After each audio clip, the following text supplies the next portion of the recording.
ഇസ്രായേലിന് നേരെ അർദ്ധരാത്രിയിൽ അതിശക്തമായ ആക്രമണമാണ് ഇറാൻ അഴിച്ചുവിട്ടിരിക്കുന്നത്. 300-ലധികം ബാലിസ്റ്റിക് മിസൈലുകൾ ഇസ്രായേലിന്റെ 7 തന്ത്രപ്രധാനമായ മേഖലകൾ ലക്ഷ്യമാക്കി കുതിച്ചെത്തിയപ്പോൾ അയൺ ഡോമും താഡും അടക്കമുള്ള ഇസ്രായേലിന്റെ വ്യോമ പ്രതിരോധ സംവിധാനങ്ങളെല്ലാം താറുമാറായി എന്നാണ് പുറത്തുവരുന്ന വിവരം. ഇസ്രായേൽ നഗരത്തിന്റെ ടെല്ലവീവിനുള്ളിലെ 7 മേഖലകളിലേക്ക് ഇറാൻ നടത്തിയ ബാലിസ്റ്റിക് മിസൈൽ ആക്രമണം അത് ഇസ്രായേലിനെ വല്ലാതെ വേദനിപ്പിച്ചു കഴിഞ്ഞിരിക്കുന്നു. ടെലവീവ് ഉൾപ്പെടെയുള്ള ജെറുസലേം ഉൾപ്പെടെയുള്ള ഇസ്രായേലിലെ പ്രധാനപ്പെട്ട നഗരങ്ങളെല്ലാം ഈ രാത്രിയിൽ കനത്ത ഇരുട്ടിലും കറുത്ത പുകയാലും മൂടിയിരിക്കുകയാണ്.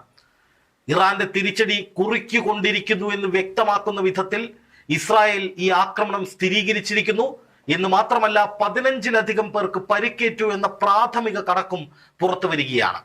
ഇന്ന്